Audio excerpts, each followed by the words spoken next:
Okay, so here I am on a lake, jigging for lake trout. This is during our recent heat wave. For some reason I thought it would be cooler on the lake, and it might have been, but it was still hot as hell. We're fishing about 120 feet, and here I'm just bringing my Kitech up,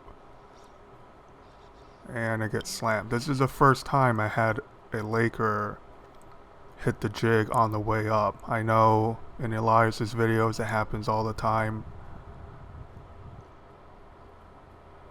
but I say this fish hit about 40 feet down, so came up pretty easy. This is about the average size laker that I'm used to. I'm using a 4-inch Kitech Easy Shiner in the chartreuse blue color, and that's a 1/4 ounce tungsten jig head.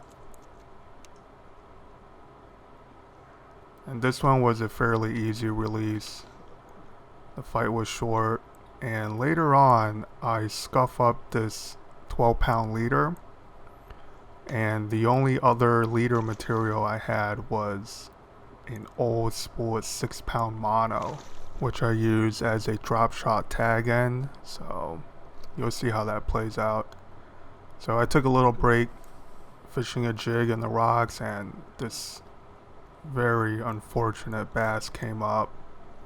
Seems healthy enough otherwise, but yeah, that was hard to look at. Okay, so the rod I'm using is new to me. It's a Shimano X Prize 7'2" medium light, and I have it paired up to a Corrado 70, and it's pretty nice combo. So anyway, I go back to Laker jigging, and here I'm right on the bottom at 120 feet. And as I mentioned, the 6-pound mono I'm using as leader material now is about 4 or 5 seasons old, and this next fish, which is my PB Laker, it took a lot longer than normal to bring up. Now I've heard that when you're fishing this deep, especially in the summertime, you're supposed to take your time bringing them to the surface. But I'll show the entire fight and you guys can tell me what you think, especially guys who have caught a lot of Lakers. What are the chances of their survival rate after a fight like this? Let me know in the comments.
Whoa.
Okay, so that took about 5 minutes, and it felt like a long time. I was heat stroking out while I was fighting this fish. But yeah, my boat positioning was terrible when I attempted to net her the first time, but in any case, here's the release, and it did kind of flop over once I let go, but then it dove down. So hopefully this fish is okay. Like I said, if you guys have a lot of experience bringing up Lakers from the deep, especially in summertime, let me know in the comments what you think and how I should do this in the future.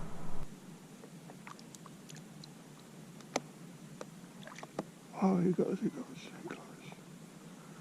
So that fish taped out to just a hair under 28 inches, which does make it my PB Laker. And I think the benchmark is 31 inches in New Jersey. So we'll see. I might come back, especially in the winter. So here's another day I spent this week freshwater fishing, and this was really a mistake.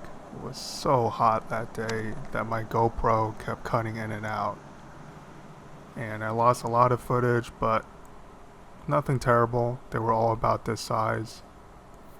And here I'm just swimming a 4-inch Kitech on a jig head over some submerged grass.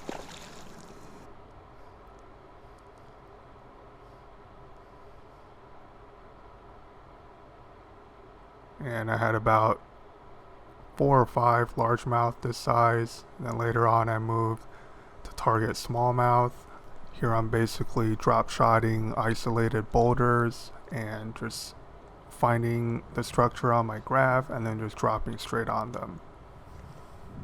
That's a Yamamoto shad-shaped worm, and I'm just kind of shaking the bait, letting the weight rest on the bottom.